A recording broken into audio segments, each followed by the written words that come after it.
a massive exhibition of Netaji Subhash Chandra Bose is at display at Red Fort. Right now, I'm joined by Major General G.D. Bakshi. So, how would you like to describe and elaborate on the legacy of Netaji Subhash Chandra Bose? Thank you. You know, on 23rd of January this year, we had the celebration of the 127th birth anniversary of Netaji Subhash Chandra Bose. And we were so glad to see that the Prime Minister himself presided over this function at the Red Fort. There has been a massive, exhibition and display with holograms, high-tech gizmos, etc., which has been curated by the Ministry of Culture. I think it is an amazing exhibition, and there are the archives which have been displayed there, the books on Netaji, statues, paintings by the children, high-tech gizmos to explain his life and times, etc., which are there. I think we must go and see that just to pay our personal tribute to Netaji. And then, of course, they have had a wonderful enactment, a dramatic presentation on his life and times of Netaji in the Diwan-e-Aam, on the backdrop with projection mapping, excellent projection mapping, where they gave the story of his life and times, which the Prime Minister himself saw, and then the Prime Minister paid tributes to Netaji. It was... Could you please highlight on the contribution made during the freedom struggle by the INA also? Excellent. I'm very glad you've asked me this question. The simple fact of the matter is that there is a false, contrived narrative which was circulated in this country by the previous regime that "De di hame azadi bina khadak bina dhal," that we got our independence solely and only because of the non-violent, peaceful struggle of Mahatma Gandhi.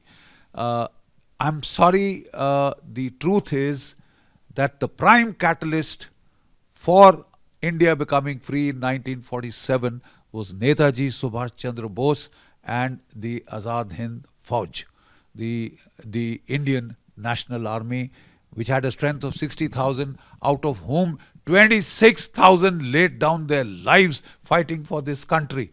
This is 44% of the total force. Unprecedented in the annals of warfare, that there is such a large scale of sacrifice, such a large scale of colossal scale of sacrifice.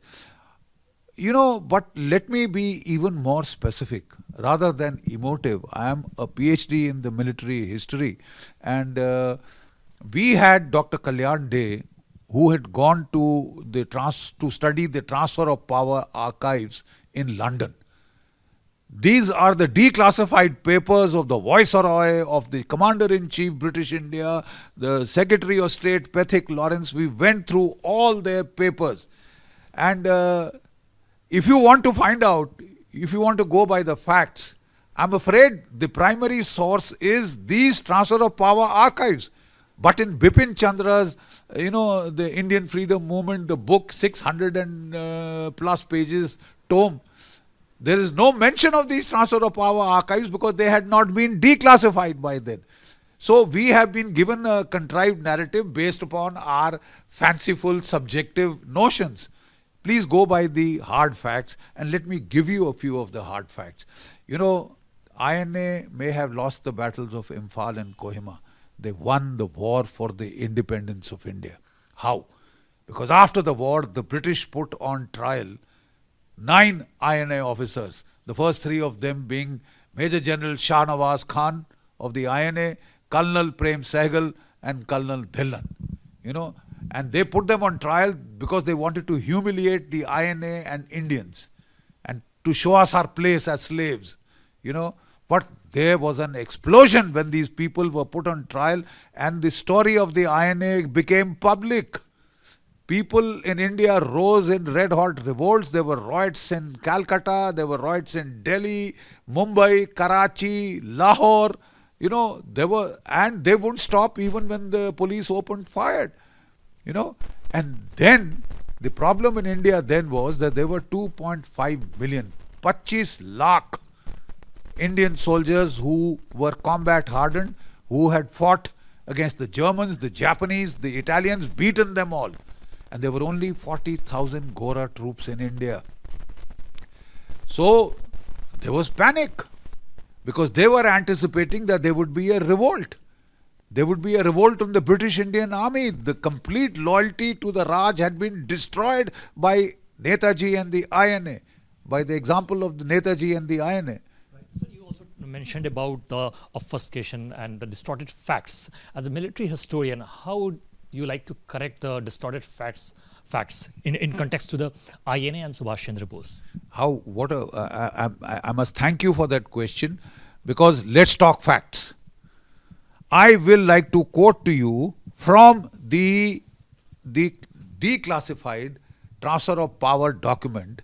And in December 1945, Field Marshal Auchinleck, Commander-in-Chief British India, wrote this to the Imperial General Staff and to the Viceroy Field Marshal Wavell, right? And what did he say? Let me quote verbatim.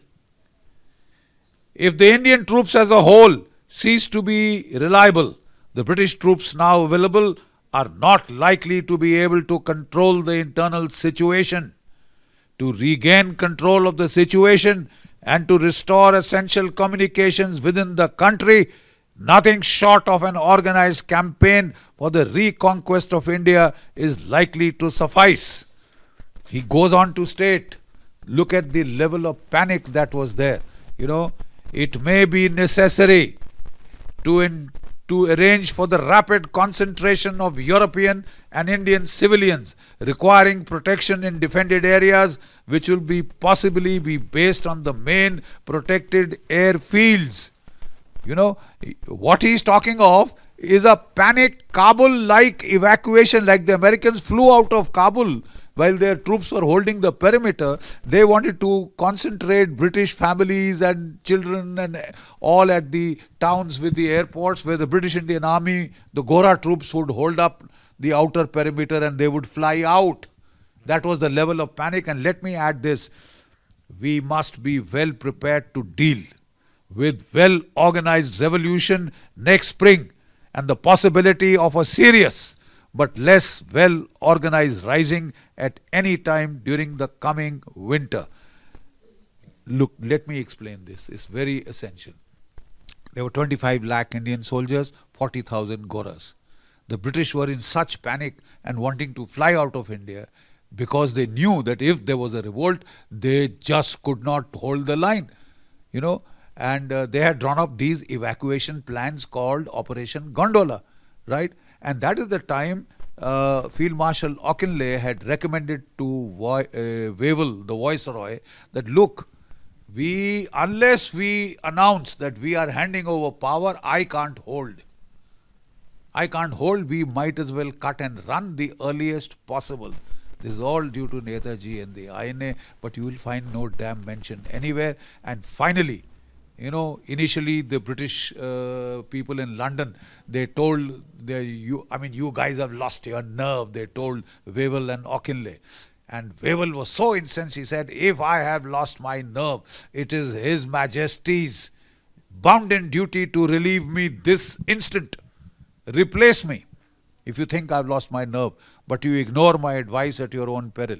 And 18th of February 1946, there was a revolt in the Royal Indian Navy. Out of 80 ships, sailors on 79 ships brought down the Union Jack, brought up the tricolour, threw their British officers into the sea, trained their guns on the British officer messes, went through the streets of Mumbai and Kolkata with portraits of Netaji shouting, Jai Hind, Jai Hind. And that was the death knell of the empire. That very day, 18th of February, Lord Pethick Lawrence, the Secretary of State for India, was sent to commence the transfer of power negotiations. The pity is that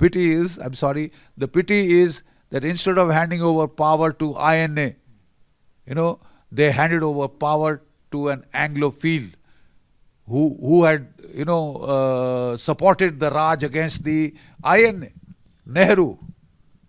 Nehru was an Anglophile, and therefore they distorted the whole of history, and we've gotten history the way you and I see it now. Right. So my final question to you is to the unparalleled contribution of Netaji, the monumental contribution of Netaji, how would you like to see the tribute? How do you like to this government to pay a tribute to Netaji? I think excellent question once again. Let me tell you that for 12 years after I retired, we'd been agitating in the streets, at Jantar Mantar and all, to get a Netaji statue under the canopy where King George V's statue once stood. It was lying vacant because the Indian people had thrown out that King George V statue as a kind of a insult from the Raj era. And then we were very, very gratified when the Prime Minister installed a 28-foot tall statue of Netaji weighing 80 tons in black marble has been installed there. Very rightfully, it has mainstreamed Netaji and the INA and brought him center stage to correct the distorted historical narrative. Now, it is my earnest appeal to the Prime Minister of this country and the Government of India that let us complete this historical process. Under India Gate, there used to be the Amar Jawan Jyoti. 50 years, from 1972 onwards, the tribute to the armed forces used to be paid there. And then there was a clamour and an outcry that we must have a national war memorial. And the present government did it. So that flame was respectfully shifted from there and brought to the National War Memorial. Under the India Gate, the place is lying vacant. It is my earnest appeal to the Prime Minister, let him kindly complete the historical process that he started by installation of Netaji's statue, by building a war memorial for the 26,000 martyrs of the INA. Please don't forget that the INA had a strength of 60,000, out of which 26,000 laid down their lives. Do you call such a struggle non-violent? I mean, it is an insult to the memory of those martyrs. They haven't gotten their due 75 years after independence. Let me also remind you, I think it is pertinent to mention that Netaji had constructed a war memorial at Singapore for the INA in the closing stages of the Second World War. When the war was over, in the end of August 1945, Mountbatten and Nehru had visited Singapore. And the people of Indian origin in Singapore had requested Nehru Ji to go and lay a wreath at the war memorial of the INA. He said, yes, I'll come. He got a phone call from Mountbatten saying, Jawahar, you will not go. And that was it.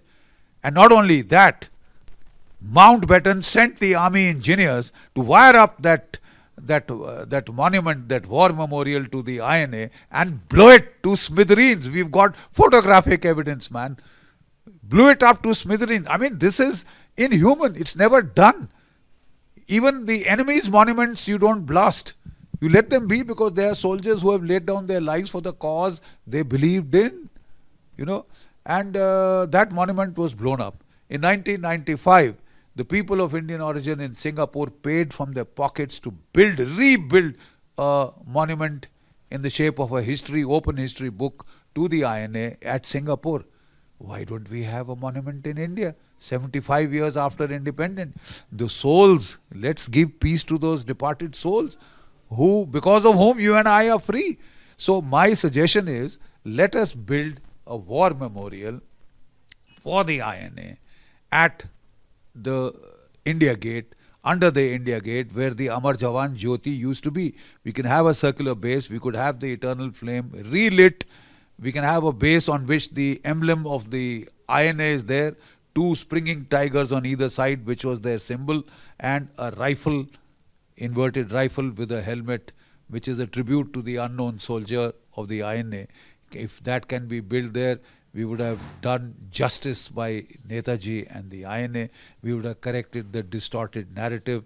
That is our humble request. That is our sincere request. Right. So this was Mr. Major General G.D. Bakshi was speaking exclusively to Republic TV on the contribution made by Netaji Subhash Chandra Bose and his legacy and his illustrious career over the years. How basically he traversed the world and how basically he tried to create a strong narrative to free India from his freedom struggle. With video journalist Manish Akil for Republic Media Network.